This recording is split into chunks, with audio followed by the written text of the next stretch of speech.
Guten Morgen miteinander. Ich freue mich sehr, wieder da zu sein und wieder mal predigen. Und ich möchte gerade mit einer Frage einsteigen. Wem ist der Franzose Robert Estienne ein Begriff? Gar niemand? Gut, kein Problem. Vor der Predigtvorbereitung habe ich den auch nicht gekannt. Aber ist für uns eigentlich ein wichtiger Mann. Der Robert Estienne war ein französischer Verleger, der im Jahr 1551 das Neue Testament in Kapitel und in Verse eingeteilt hat. Und 2 Jahre später dann die ganze Bibel. Ihm ist es zu verdanken, dass wenn wir heute nachher in den Bibeltext einsteigen, dass ich nicht muss sagen, ja, wir sind auf der Seite 239, auf der linken Sparte, 2. Absatz, 3. Zeile. Sondern wir können einfach eine Bibelstelle sagen und alle wissen, wo wir sind. Das macht es sehr angenehm, bestimmte Stellen zu finden. Gleichzeitig haben wir uns durch das angewöhnt, dass wir die Bibel kapitelhaft oder szenenhaft lesen. Immer wenn ein neues Titel kommt, wissen wir, jetzt geht etwas zu Ende, oder es fängt nachher etwas Neues an, oder eben im Kapitelwechsel. Und durch das habe ich festgestellt, gehen mir manchmal gewisse Sachen verloren. So haben einzelne Bibelstellen ganz viel zu sagen. Wenn man aber weiterliest, dann gibt es nachher noch mal eine weitere Bedeutung in das Ganze hinein. Und das möchte ich heute machen. Ich möchte eine Szene beleuchten, wo nachher ein neues Kapitel kommt und das wie abtrennen tut und nachher eine zweite Szene im nächsten Kapitel und die gegenüberstellen, weil ich bin überzeugt, dass die 2 Szenen zusammengehören. Okay? Also, wir steigen gerade ein. Wir gehen zu Lukas 18, der Vers 35. Bei mir steht dort ein Titel: Die Heilung eines Blinden bei Jericho. Vers 35. Es geschah aber, als er in die Nähe von Jericho kam. Als ich das erste Mal gelesen habe ich gedacht, ja, bei Jericho, Moment. Jericho ist doch die Stadt aus dem Alten Testament, wo der Josua zuerst 6 Tage hintereinander rumgelaufen ist und in Schweigen mit dem ganzen Volk. Und am 7. Tag haben sie noch einen riesen Mais gemacht und die ganze Stadt ist zusammengefallen. Und wie kann denn das jetzt sein, dass es da Jericho gibt? Und ich bin dann nachher das nachlesen und ich habe gemerkt, im Josua gibt es noch zu dieser Jericho-Geschichte so einen Epilog, ein Nachwort. Das finden wir im Kapitel 6. Und dort finden wir im Vers 26 folgende Stelle. Zu der Zeit ließ Josua schwören, verflucht sei vor dem Herrn, wer sich aufmacht und diese Stadt Jericho wieder aufbaut. Wer ihren Grund legt, das koste ihn seinen erstgeborenen Sohn, und wenn er ihre Tore setzt, das koste ihn seinen jüngsten Sohn. Hey, ist das nicht absolut schräg? Die Josua ist doch so ein biblischer Held, oder? Die biblischen Helden, die segnen und die machen gute Sachen. Aber er spricht einen Fluch aus. Hey, und was noch viel schräger ist, 400 Jahre später trifft der Fluch ein. 1. König 16.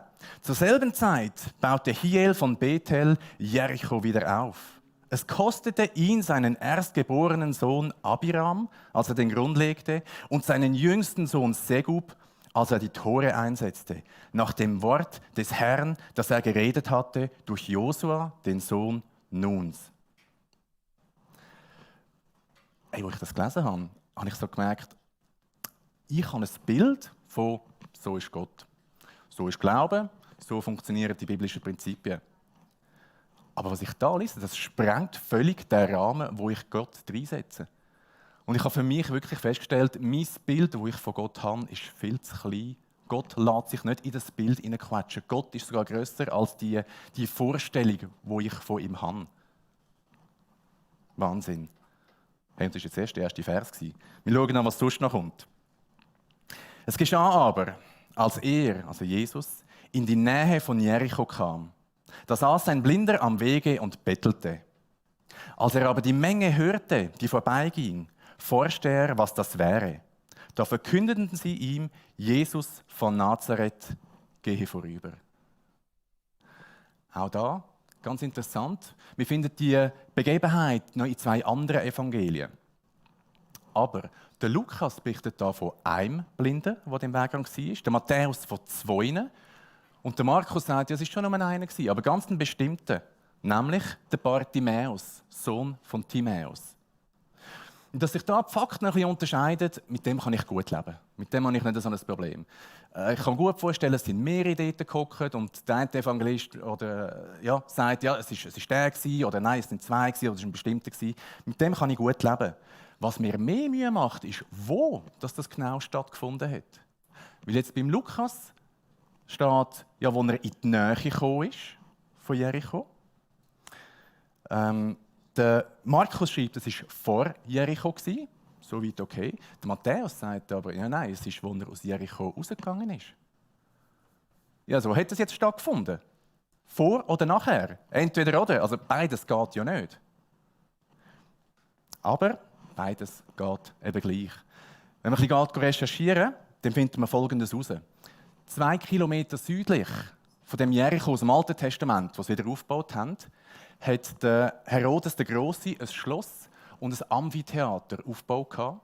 Und das ist so ein Knotenpunkt und Anziehungspunkt in der damaligen Zeit, dass der König dort gefunden hat, ja komm, dann bauen wir doch eine Stadt aussenrum. Und in Absprache mit seinem Marketingberater hat er gefunden, ich glaube, der perfekte Name für die Stadt ist Jericho. Also dann haben wir ein Alt-Jericho und 2 Kilometer südlich ein Neu-Jericho und unser Blinde war genau in der Mitte. Und darum ist es eben doch möglich, dass es war, wo Jesus aus Jericho rausgekommen ist und gleichzeitig in Jericho wieder in die Nähe gekommen ist, beziehungsweise auf Jericho hineingegangen ist. Ich war also recht froh. Die Glaubwürdigkeit der Bibel ist wiederhergestellt. Kein Problem, wir können weitermachen. Wir haben also unsere Blinde zwischen 2 Städten. Und plötzlich herrscht ein riesiger Radau. Es sind ganz viele Leute herum, alle reden durcheinander. Und das waren nicht nur Jünger, sondern im Nahen Osten ist es eigentlich so, dass wenn ein wichtiger Gast in deine Stadt kommt, dann gehst du dem entgegen. Du holst den ab auf dem halben Weg. Und gleichzeitig, wenn er dann aus der Stadt rausgeht, dann begleitest du ihn ein Stückchen weiter. Und je wichtiger die Person ist, umso weiter gehst du ihm entgegen, umso weiter begleitest du aus der Stadt raus. Also wir haben also blind zwischen 2 Städten und die von Neu-Jericho gehen ihn abholen in der Hälfte, die von Alt-Jericho bringen ihn raus. Also es ist wirklich ein riesen Mais, ein riesen Radau. Und der Blinde fragt, hey, was läuft da? Und einer sagt, das ist Jesus von Nazareth. Und was macht unser Blind nachher? Vers 38. Und er rief, Jesus, du Sohn Davids, erbarme dich meiner. Die Menschen sagen, es ist Jesus von Nazareth. Es ist der Jesus, der aus einer bestimmten Region kommt. Und er aber ruft Jesus, Sohn Davids. Sohn Davids ist ein messianischer Titel. Der Sohn Davids, das ist der aus dem Alten Testament, der verheißt worden ist. Auf dem liegen ganz viele Prophezeiungen. Der wird das Heil bringen, das ist der Messias, der Retter. Und wir wissen nicht, wieso das unser Blinde denn das weiss. Aber er weiss es. Und was mich ganz spannend dunkt, ist, die Menge sagt, das ist der Jesus von dort. Und er sagt, das ist der Jesus, der der Messias ist. Also, der nichts sieht, hat als einziger den Durchblick. Das ist absolut mein Humor. Jetzt musst du dir vorstellen, es ist ein riesiger Radau. Hunderte von Menschen reden alle durcheinander. Jubeln Jesus zu, es ist laut. Und da ist der eine, wo du glaubst, das ist der dir helfen kann. Das ist der machen kann, dass du wieder siehst. Das ist deine einzige Hoffnung. Hey, und dann rufst du nicht einfach so, wie wir das manchmal lesen, Jesus, du Sohn Davids, erbarme dich meiner. Hey, nein, wenn das deine einzige Hoffnung ist, dann schreist du das raus. Jesus, Sohn Davids, erbarme dich meiner.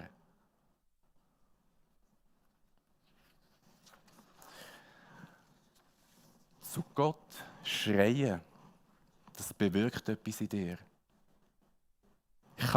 Wo ich die Predigt geübt habe, bei mir im Kelderrunde und die Hütte zusammen gerufen habe, ich habe gemerkt, das macht etwas mit mir. Aber noch viel mehr, es macht etwas mit Gott. Es berührt Gottes Herz. Nach Gott schreien ist eine sich wiederholende Thematik, die wir in der Bibel finden. Das ist wie ein roter Faden. Ich habe noch ein paar Bibelstellen mitgebracht. Lest doch die mal in Ruhe durchlesen.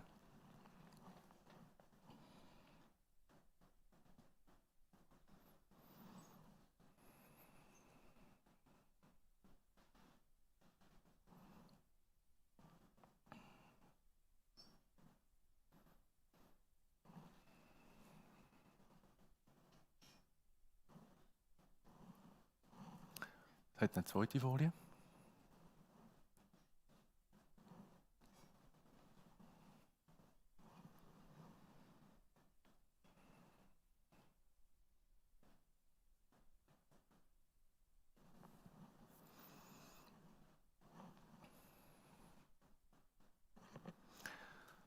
Und das sind nur ein paar wenige Stellen. Es hat noch so viel mehr solche Stellen in der Bibel.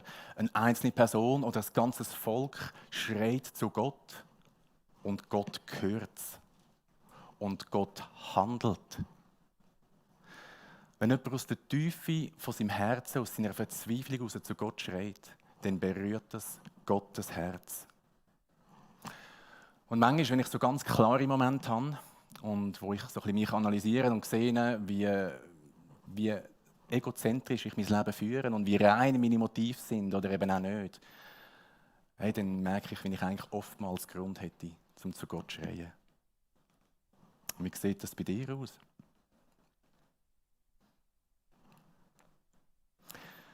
In den folgenden Versen sehen wir dann, was das Schreien von dem Blinden auslöst. Vers 39. Die aber vorangingen, fuhren ihn an, er sollte schweigen. Er aber schrie noch viel lauter, du Sohn Davids, erbarme dich meiner. Jesus aber blieb stehen und befahl, ihn zu sich zu führen. Als er aber näher kam, fragte er ihn, was willst du, dass ich für dich tun soll? Wie reagieren die Leute, wenn der Blinde nach Gottes Erbarmen schreit? Wahrscheinlich ähnlich, wie wir das würden machen, wenn jemand aus der hintersten Reihe das im Gottesdienst würde machen. Wir würden sagen, psst, bist ruhig, bist still. Das macht man nicht. Theologisch ist das also nicht korrekt. Der weiss nicht, wie man sich bei uns im Gottesdienst benimmt. Und ist er jetzt wenigstens still? Nein, der schreit noch viel mehr und er lässt sich nicht aufhalten. Und Jesus bleibt stehen, weil Jesus hört das Schreien von denen, die Hilfe brauchen. Und die ihn ruhig stellen wollten, denen sagt man, hey, bringt ihn zu mir. Hey, weißt du, wie demütigend? Zuerst willst du, dass er ruhig ist und nachher musst du ihn holen. Und für eine Privataudienz bei Jesus, gerade du, der ja vielleicht auch gerne mit Jesus geredet hättest. Und Jesus fragt ihn, was willst du, soll ich für dich machen? Hallo? Der ist blind. Ist das nicht offensichtlich, was Jesus machen soll? Aber Jesus stellt da keine dumme Frage, sondern er verfolgt zwei Absichten mit dieser Frage. Erstens, im Nahen Osten sind Bettler ein anerkannter Teil der Gesellschaft. Wir finden im Alten Testament ganz viele Bibelstellen, wo es darum geht, dass man sich denen annehmen soll, ihnen schauen. Und von einem frommen Juden ist erwartet worden, dass man denen Almosen spenden. Das heisst, als blinder Bettler hast du mehr oder weniger ein gesichertes Einkommen gehabt. Wenn jetzt aber der Jesus kommt und ihn heilt, kannst du nachher nicht mehr ansitzen und um eine Spende für einen ehemals blinden betteln. In dem verlierst du plötzlich deine wirtschaftliche Grundlage. Du bist arbeitslos, du hast gesellschaftliche Erwartungen, die dich gestellt werden. Das Einkommen ist nicht mehr gesichert. Also im Grunde genommen fragt Jesus, bist du bereit, dass sich dein ganze Leben auf den Kopf stellt? Dass nachher nichts mehr so ist, wie es vorher war. Bist du bereit dazu? Das ist die erste Absicht. Und die zweite Absicht ist, im Judentum, dort zumal, haben alle auf den verheißenen Messias gewartet. Und wir hatten so ein bisschen wie eine Prüffrage gehabt. Wir gewusst, es gibt 4 Wunder, die nur der echte Messias bewirken kann. Aussatz heilen, Austreibung von einem stummen Geist, Auferweckung von einem Toten und Heilung von einem Blinden. Also wenn der Blinde jetzt die gesamte Aufmerksamkeit hat vom Volk und er sagt, Jesus macht mich sehend und Jesus macht das, dann sagt Jesus, ich habe Anspruch auf den Messias-Titel. Und es ist noch interessant, an ganz vielen anderen Stellen, wenn Jesus ein Wunder tut, lesen wir immer, hey, aber sag es niemandem. Und jetzt ist die Zeit gekommen und sagt, hey, ich bin ihn. Der Blind hat das ja schon gesehen. Vers 41. Und er sprach, Herr, dass ich sehen kann. Und Jesus sprach zu ihm: Sei sehend, dein Glaube hat dir geholfen. Und sogleich wurde er sehend und folgte ihm nach und pries Gott, und alles Volk, das es sah, lobte Gott.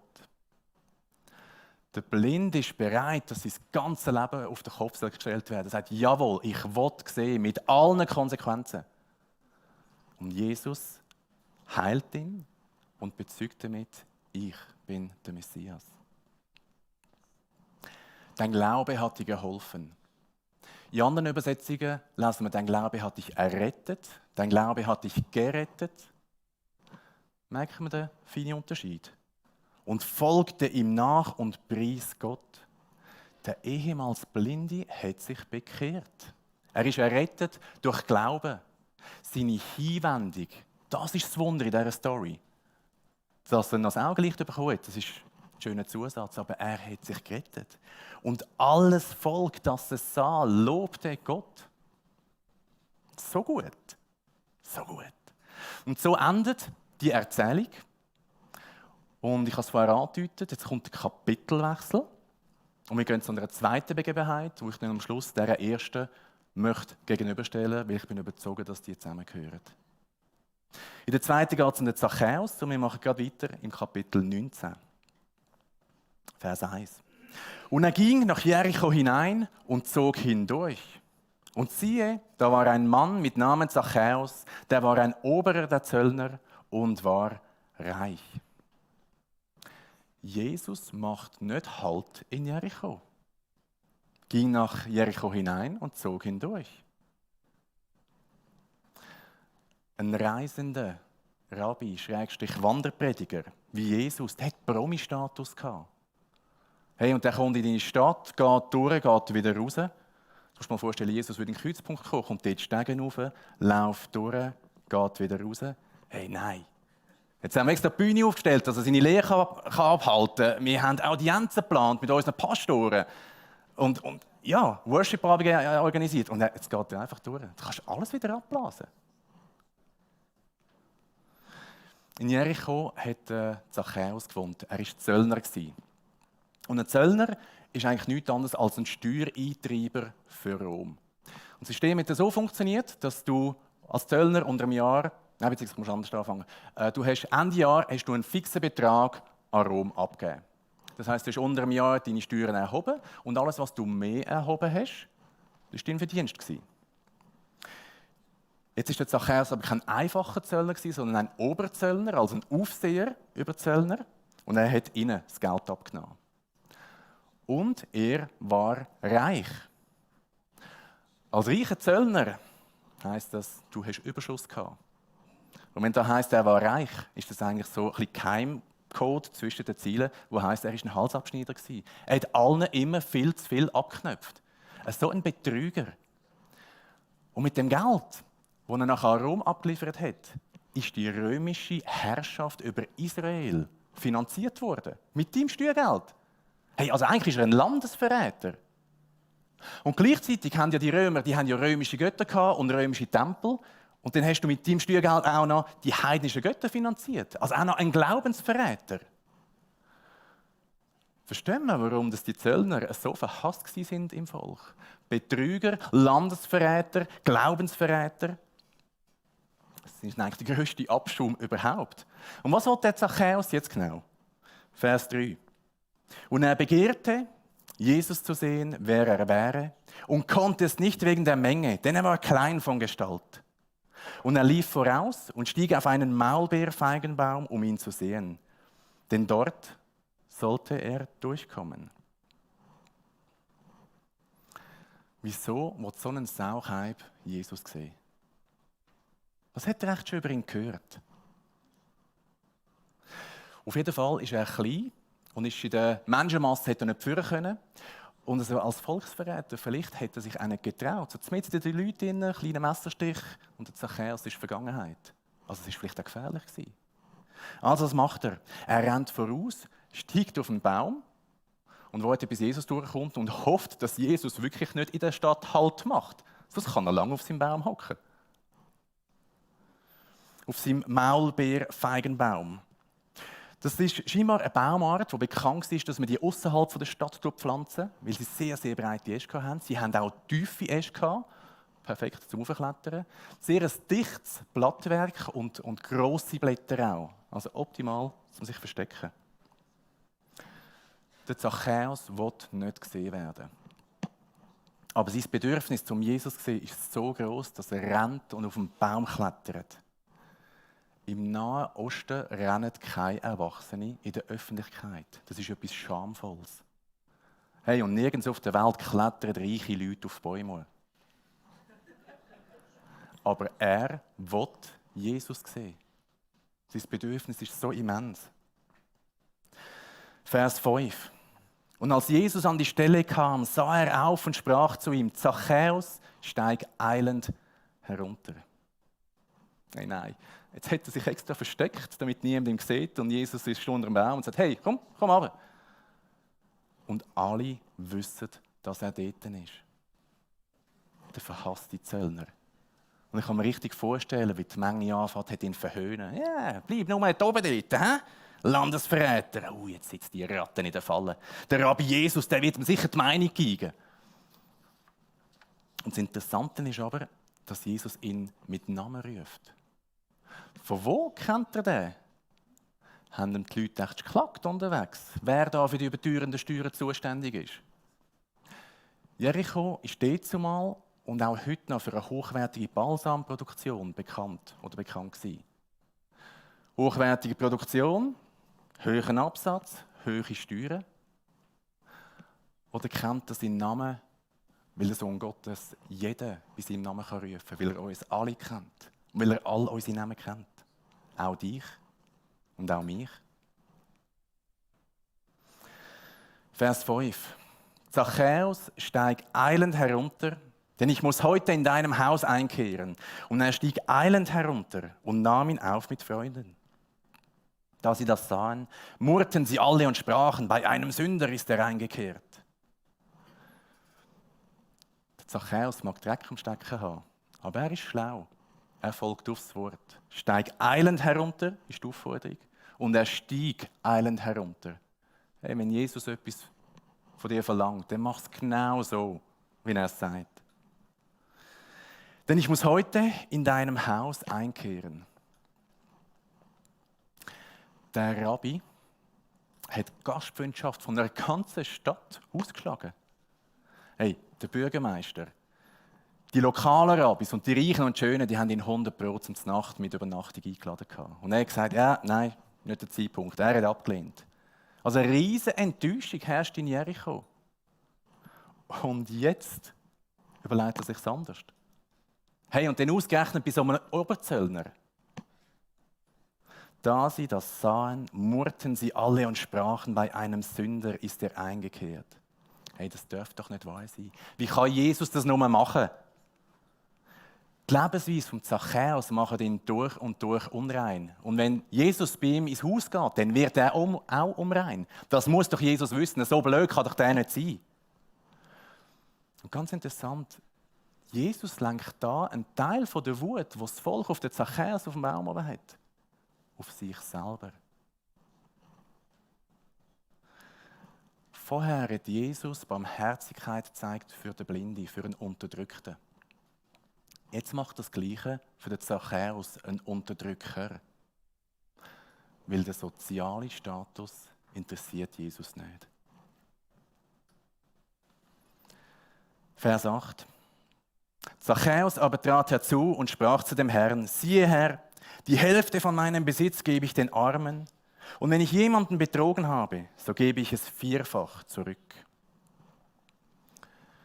Die Ausleger sind sich nicht einig, ob der Vers noch unter einem Baum spielt oder vielleicht später nach der Nacht im Haus von Zachäus.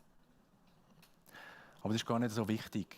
Wir sehen, was die Begegnung mit Jesus im Zachäus ausgelöst hat. Das hat ihn berührt, das hat sein Herz berührt, und zwar massiv. Er outet sich als Dieb. Im Gesetz vom Alten Testament finden wir eine Stelle bezüglich Diebstahl, wo der Zachäus 100% gekannt hat. Im 3. Mose steht dort: Es soll aber ein Dieb wiedererstatten. Findet man bei ihm das Gestohlene, so soll er es 2-fach erstatten. Der Zachäus erkennt, dass sein zu viel Steuern erheben Diebstahl gleich kommt. Und gleichzeitig findet er, ja, aber zweifach zu erstatten ist ein bisschen lasch. Hey, ich will vierfach. Und noch mein halbes Vermögen den Armen geben. Okay, die Mathematiker unter uns haben es vielleicht schon realisiert. Sein gesamter Besitz beruht auf Betrug. Ich kann nicht 4-mal seinen gesamten Besitz zurückzahlen. Das geht mathematisch nicht auf. Ich habe es mit dem Taschenrechner durchgerechnet, geht nicht. Ich bin aber nachher in einem Erklärungs- oder in einem Auslegungsbuch auf folgende Erklärung gestoßen, die es für mich nachher verständlich gemacht hat. Dort steht, in traditionell orientalischer Manier übertreibt er, um seine Ernsthaftigkeit zu unterstreichen. Er kann sein Versprechen gar nicht einlösen. Das erwartet auch niemand von ihm. Wenn er nicht übertreiben würde, würde das Volk denken, er meine das Gegenteil. Aber interessanterweise sagt der Zachäus, ich tue das erfüllen, was du mal vom reichen Jüngling erwartet hast. Ich gebe mein Geld den Armen. Und Jesus bestätigt noch den Wandel, wo er sieht, wo im Zachäus im Herz passiert ist. Im Vers 9. Jesus aber sprach zu ihm, heute ist diesem Haus Heil widerfahren, denn auch er ist ein Sohn Abrahams. Der Jesus rehabilitiert den Zachäus. Er ist nicht mehr in erster Linie ein Verräter, er ist wieder aufgenommen ins Volk Gottes. Er ist wieder ein Sohn Abrahams. In Gottes Augen gehört er wieder voll dazu. Hey, wie gut muss sich das angefühlt haben für den Zachäus, das zu hören. So unfassbar gut. Und wenn man die beiden Berichte jetzt hintereinander liest, dann wird es offensichtlich, dass wir eigentlich zweimal die Topf genau gleiche Geschichte haben. Wir haben zweimal eine gesellschaftliche Randperson. Der Blind, dem hat man schon Almosen gegeben. Ja, aber sonst hätte man mit dem nicht viel zu tun haben. Vielleicht ist der ja blind aufgrund von Unreinheit oder auf Sünde. Wer weiß das schon. Und der Zachäus, hey, das ist ein Verbündeter mit dem Feind. Er trägt seinen Teil dazu bei, dass die Fremdherrschaft über uns finanziert wird, mit unserem Geld. Wir haben zweimal die gesellschaftliche Randperson und beide haben irgendwie gespürt oder gewusst oder irgendwie in Erfahrung gebracht, dass Jesus nicht ein normaler Mensch ist, dass er mehr ist als einfach ein gewöhnlicher Mensch. Beide wollen ihn sehen, weil beide verspüren eine innerliche Not. Der Blinde wird aufgrund von seiner Behinderung nicht mehr ausgegrenzt werden. Hey, und der Zachäus muss damit leben, dass das ganze Volk ihn hasst. Und beide verspüren so eine grosse Not, dass sie Sachen machen, die man nicht macht. Der eine schreit und lässt sich nicht beruhigen, der andere rennt und klettert auf einen Baum. Und Jesus nimmt sich beiden an. Der Blind kann wieder sehen und erlebt das Wunder der Errettung. Und auch beim Zachäus hat die Begegnung mit Jesus tiefe Spuren hinterlassen. Geld und Reichtum verlieren ihre Relevanz. Es ist bis auf einen kleinen Unterschied eigentlich zweimal die gleiche Geschichte. Habt ihr den Unterschied gemerkt?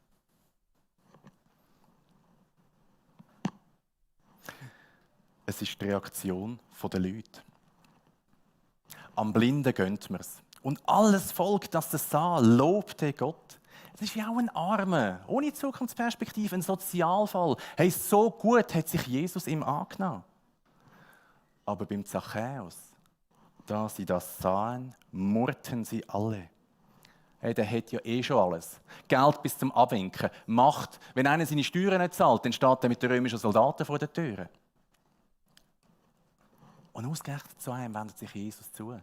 So unfair. Aber Jesus hat eine andere Perspektive. Vers 10. Denn der Menschensohn ist gekommen, zu suchen und selig zu machen, was verloren ist. Jesus schaut nicht auf den sozialen oder den gesellschaftlichen oder den finanziellen Aspekt. Jesus hat andere Kriterien. Jesus schaut vor allem auf zwei Sachen. Er schaut, hat die Person ihre Not erkannt? Weil jeder hat eine persönliche Not. Wir alle hier haben eine persönliche Not. Wir alle brauchen Liebe und Annahme. Jeder braucht Erlösung. Und Jesus schaut, hat die Person ihre Verlorenheit erkannt? Und das Zweite, wo Jesus drauf schaut, ist, sucht die Person Hilfe bei ihm. Klopft sie bei Jesus an. Schreit sie nach ihm. Rennt sie und klettert sie auf den Baum, um ihn zu sehen.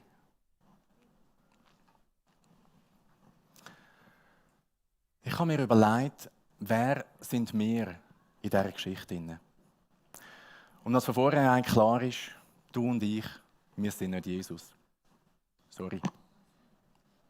Entweder bist du der, wo Jesus sucht, oder du gehörst zum Volk, wo hinten steht und bewertet und schaut und urteilt. Es gibt keine dritte Möglichkeit. Es gibt nur das Entweder-Oder. Ich muss zu meiner Schande gestehen, ich gehöre oft zu der Menge. Ich kann das gut. Ich stehe irgendwo, ich schaue, was passiert und nachher urteile ich. Und wenn jemandem, wo ich als weniger privilegiert oder als arm oder zerbrochen dazugehörig zähle, wenn dem etwas Gutes passiert, hey, dann freue ich mich mit ihnen. So gut passiert dem das. Aber wenn das bei jemandem passiert, wo ich als verwöhnt anschaue und privilegiert, hey, dann entscheidet plötzlich ich, ob das jetzt recht ist oder nicht. Ob das fair ist oder nicht, ob es verdient hat oder nicht. Und meistens haben sie es eben nicht verdient, weil die haben ja eh schon alles. Das sind so die Leute, denen geht immer alles ring. Die haben immer den Fünfer und das Weckli. Kennst du das?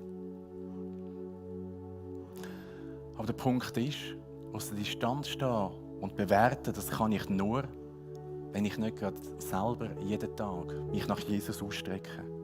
Wenn ich mir meiner Abhängigkeit von Jesus bewusst bin, dass ich ohne ihn hilflos bin, hey, dann bin ich nicht in der Verfassung, zum zu schauen, was bei den anderen passiert und dann mein Urteil abzugeben. Nein. Christsein bedeutet nicht nur einen Weg in den Himmel nach dem Tod, sondern auch Unterstützung im Leben vor dem Tod. Und wenn du dich als Christ bezeichnest, dann heisst das eigentlich nichts anderes, dass du erkannt hast, dass du es nicht im Griff hast. Dass du Hilfe brauchst. Hilfe für den Himmel, aber Hilfe auch auf der Erde. Und obwohl ich errettet bin, brauche ich Jesus so fest. Und wenn ich das tief in meinem Herzen spüre, hey, dann bin ich bereit, nach ihm zu schreien. Dann kann ich rennen. Dann kann ich auf Bäume klettern, um meinen Erlöser zu sehen. Und von ihm gefunden zu werden. Von ihm gefunden zu werden. Denn der Menschensohn ist gekommen, zu suchen und selig zu machen, was verloren ist. Denk an die Geschichte vom verlorenen Sohn. Der jüngere Sohn musste zurückkommen zum Vater. Der ältere Sohn war immer beim Vater. Und er hat doch unter einer Art von Verlorenheit gelitten. Er hat Gnade aus den Augen verloren gehabt. Verstehst du? Wenn du dich deiner täglichen Verlorenheit bewusst bist, dann kannst du nicht gleichzeitig schauen und bewerten und urteilen. Und wenn du merkst, dass du an den Punkt kommst, wo du wieder ein bisschen am Schauen bist, finde ich das richtig, was dort läuft, hey, dann ist die Zeit gekommen und prüf die Tatsache, ob du vergessen hast, dass auch du einmal verloren warst. Du kannst gerettet sein und trotzdem im Dunkeln tappen, wenn du nicht täglich mit Jesus unterwegs bist. Dann leidest du auch unter einer Art von Verlorenheit. Dann hast du die tägliche Gnade aus dem Blick verloren. Du musst täglich neu von Jesus gefunden werden. Entweder oder. Entweder bist du wie der Blinde und der Zachäus, der sich nach Jesus ausstreckt. Oder du gehörst zu der Menge, zum Volk, das schaut und urteilt, ob das jetzt fair ist. Wenn du zu der Menge gehörst, heisst das nicht, dass du deine Rettung verloren hast. Aber vielleicht gibst du Jesus einfach nicht mehr den Platz in deinem Alltag. Mach dir einen Moment Gedanken, einen Moment in die Stille und ich tue nachher als Abschluss für uns beten.